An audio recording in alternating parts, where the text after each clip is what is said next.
ఏమైందమ్మా? తప్పుల మీద తప్పులు చేసి మావయ్య గారి మొహం చూడాలంటేనే నాకు తల తీసేసినట్టుంది. రాణి, నాకు రంగ అసలు వరుస కన్నయ్య, మరో వరుసకి బావా. ఇప్పుడు ఆయన ఏమని పిలవాలి? రంగాన్ని పిలువమ్మా. ఆహా,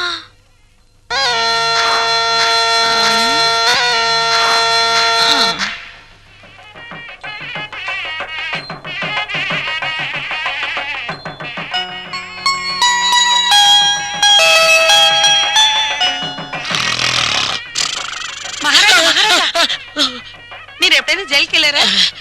ఒకే ఒక్కసారి ఒకే ఒక్క రోజు వెళ్ళాను. అది నా రోలర్ కింద పంది పిల్ల పడితే.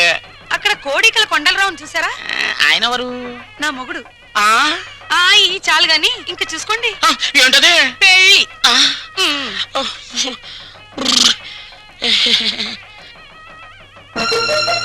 అత్తయ్య, మళ్ళీ ఏమిటమ్మా? అందరూ నా వంక మీ అబ్బాయి వంక చాలా హీనంగా చూస్తున్నారు. పరువు గల ఈ కుటుంబ గౌరవం నిలబెట్టడం కోసం మేమిద్దరం ఎటైనా వెళ్లిపోయి బ్రతకాలనుకుంటున్నాం. అయ్యో, ఇంత చిన్న విషయానికని ఎక్కడికో పోవడం ఎందుకు?